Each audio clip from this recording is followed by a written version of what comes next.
Megan, after all the stories have done on train safety in the last year, the U.S. Transportation Department reached out to me to give me the opportunity to address those concerns with Secretary Pete Buttigieg.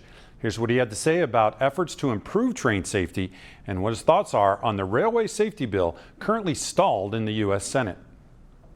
Do you feel like the railway system is safer a year after East Palestine?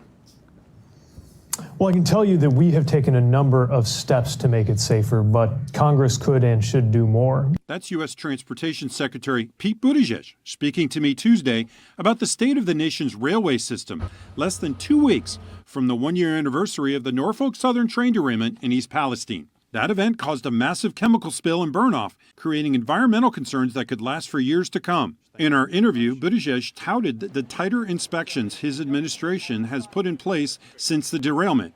They're also trying to implement rules which would mandate at least 2 workers on longer freight trains. But he says the railroad industry is pushing back on that for cost reasons. But think about what they're asking for.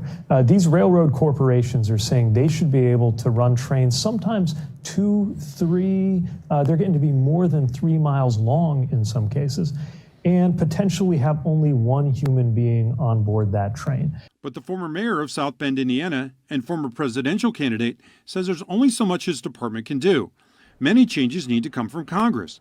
And he pushed for passage of that bill proposed by Ohio Senators Sherrod Brown and J.D. Vance. The legislation would also increase staffing on trains, while also increasing mandatory inspections of tracks and raise how much railroads can be fined for major accidents.